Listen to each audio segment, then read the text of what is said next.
जय माता दी। ज्योतिष शास्त्र में साथियों आप सबका स्वागत है। आज का जो हमारा विषय है सूर्य ग्रह प्रथम भाव में जातक को किस प्रकार का फल प्रदान करते हैं। और पहले जानते हैं कि सूर्य ग्रह जो ग्रहों के राजा माने जाते हैं, उनका जीवन काल में हमारे किस तरह का प्रभाव बना रहता है। ये प्रथम भाव से लेकर द्वादश भाव तक जीवन काल में सूर्य शुभ और अशुभ दोनों प्रकार का फल प्रदान करते हैं। सूर्य आत्मा कारक है, पिता का कारक है। जिस भी मनुष्य का सूर्य अच्छा होगा, ये मनुष्य जीवन काल में बहुत उन्नति करेगा। उसका आय का स्रोत हमेशा फिक्स रहेगा, उसको यहाँ वहाँ कहीं भटकना नहीं पड़ता है। जिसका भी सूर्य अच्छा रहता है, साथ ही सरकार से हमेशा वो लाभ प्राप्त करने वाला होता है।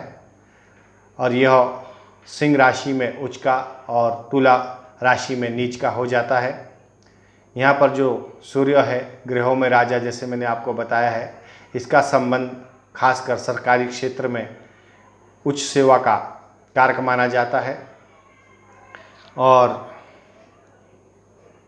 साथ ही यहाँ पर अगर सूर्य खराब हो जाता है तो जीवन काल में, जैसे आपको बीमारियों से संबंधित चीज़ें मैं बताता हूँ, ब्लड प्रेशर हाई होता है या लो होता है, लो ब्लड प्रेशर होता है, या चेहरे पे आपके फोड़े फुंसियाँ हीट जो बोलते हैं वहाँ से आ जाते हैं, तेज़ बुखार, टाइफाइड आदि, मिर्गी, पित्त, हृदय और आपका हड्डियों से संबंधित भी रोग उत्पन्न होते हैं। इसका कारक भी सूर्य को माना जाता है। साथ ही शास्त्रों में भगवान विष्णु जी का ये प्रतीक है।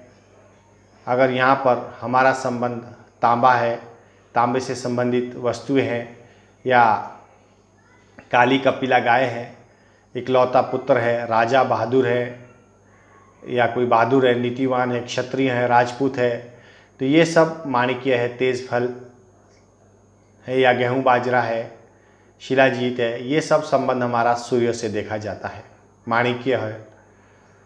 तो आज दोस्तों हम इस विषय की चर्चा करेंगे अभी कि प्रथम भाव में जातक को अगर कुंडली में सूर्य विराजमान है तो किस प्रकार का फल उन्हें जीवन में प्राप्त होगा।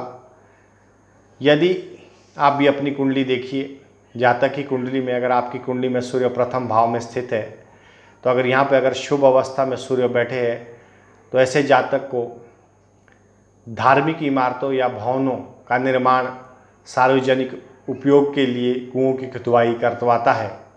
ऐसा जो शख्स होता है, यानी कि वो जो कार्य करता है वो श्रेष्ठ कार्य करता है, और जैसे मैंने बताया उसकी आजीविका का स्थायी स्रोत बना हुआ रहता है, परमानेंट स्रोत जिसे कहते हैं। और अधिकांश इसमें यही देखा जाता है कि वो सरकारी योग हो सकता है, सरकार के माध्यम से वो लाभ प्राप्त करने वाला होता है।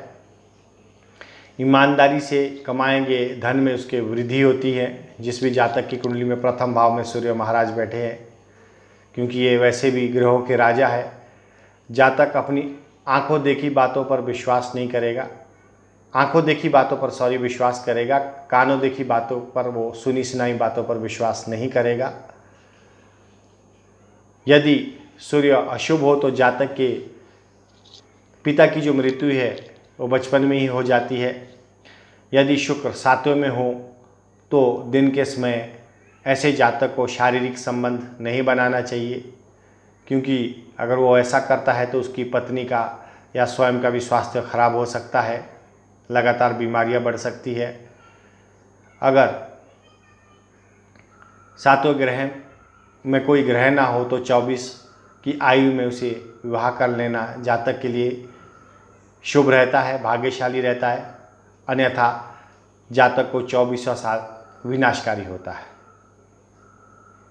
यदि सातवें भाव में कोई ग्रह ना हो। जिस भी जातक की कुंडली में प्रथम भाव में सूर्य विराजमान है, हम उनकी बात कर रहे हैं। तो अगर दोस्तों आपके भी जीवन काल में सूर्य से संबंधित किसी विषय को लेकर परेशानी बनी है, जीवन काल में किन्हीं दुविधाओं में पड़े हैं, कोई प्रॉब्लम आ रही है, स्वास्थ्य से संबंधित आ रही है, आपके कारोबार से संबंधित कोई दिक्कतें आ रही है, परेशानी आ रही है, तो जो यहाँ पर हम लोग उपाय आपको देते हैं, आप उसको जीवन काल में अपने उपाय को अपनाइए। आप देखेंगे कि आपके जीवन में जो इतनी भी प्रकार की समस्या है वो नेगेटिव एनर्जी जो थी वो दूर हो जाएगी। यहाँ पर स्थित सूर्य जो राजा की तरह अपना वर्चस्व रखते हैं, वो आपको जीवन काल में उस तरह का फल प्रदान करते हैं कि आपका जीवन भी एक सुखद परिस्थिति में लेके जाते हैं। तो उपाय आप नोट करिए, ऐसे जातक को क्या क्या उपाय करने चाहिए। 24 वर्ष की उम्र में शादी कर लें या उसके पहले कर लें, लेकिन 24वें वर्ष में शादी तभी करनी है अगर 7वें स्थान में कोई ग्रह ना हो, या उसके पहले ऐसा जातक 24 वर्ष के पहले शादी कर लेता है तो ये शुभ कारक माना गया है। दिन के समय यौन संबंध नहीं बनाना है।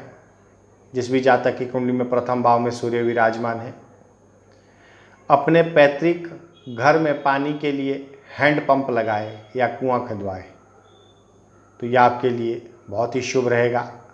अपने घर के अंत में बाई और छोटे एक अंधेरे कमरे का निर्माण जरूर कराए।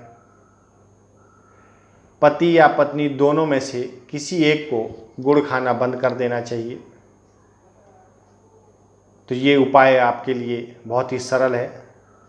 अपने जीवन में अगर आप इन उपायों को करते हैं तो आप देखेंगे कि आपके जीवन काल में जो भी परिस्थितियाँ, विपरीत परिस्थितियाँ बनी थी, उसमें आपको बहुत समाधान प्राप्त होगा। आपके काम धंधे में बरकत होगी और आपके शरीर से संबंधित अगर कोई कष्ट थे, शारीरिक कष्ट, वो भी बहुत कम हो जाएंगे, ना के बराबर रह जाएंगे।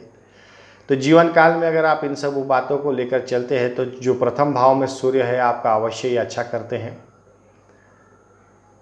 तो दोस्तों, आप उपाय अपनाइए और अपने जीवन को बदलिए। मैं हर वीडियो में कहता हूँ, कर्म ही आपका असली भाग्य विधाता है।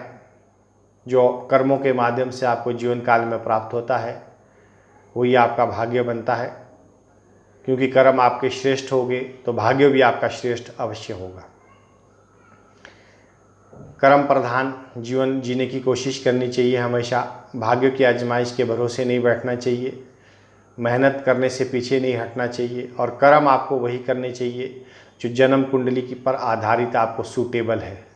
वैसे जीवन काल में कर्म तो सभी करते हैं। आप किसी भी मनुष्य को अपने जीवन में देखेंगे तो हर काम आदमी कहीं ना कहीं कुछ ना कुछ करता है, कुछ ना कुछ कार्यरत कहीं ना कहीं रहता है, पर उसके लिए वो कार्य कितना सूटेबल है, उसके लिए उसको कितना स्ट्रगल करना पड़ रहा है, वो आदमी को ही पता होता है जिस जातक के साथ वो घटना घटती है। लेकिन अगर वो जन्म कुंडली के अनुसार वो कार्य करता है या करेगा तो अवश्य ही निश्चित रूप से उसको मन का समाधान मिलेगा और शारीरिक में भी मेहनत कम करनी पड़ेगी और लाभ कई गुना प्राप्त कर पाएगा।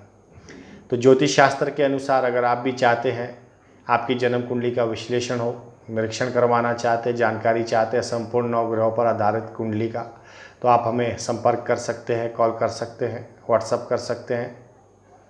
और आप इस वीडियो को शेयर ज़रूर करें। अभी तक अगर आपने हमारा यूट्यूब चैनल सब्सक्राइब नहीं किया तो सब्सक्राइब करिए, क्योंकि हमारी ये सीरीज़ कंटिन्यू चलने वाली है। जो नेक्स्ट हमारा वीडियो आएगा, सेकंड हाउस में सूर्य जातक को किस प्रकार का फल प्रदान करते, इस विषय की चर्चा के साथ हम आपके साथ आएंगे। माता रानी आप सबको खुश रखे, घर परिवार में सुख शांति बनी रहे, सबके कर्म अच्छे हो, सबकी भावना अच्छी हो, शुद्ध रहे। इन्हीं सब बातों के साथ ये विषय आज मैं यहीं पे समाप्त करता हूँ। जय माता दी।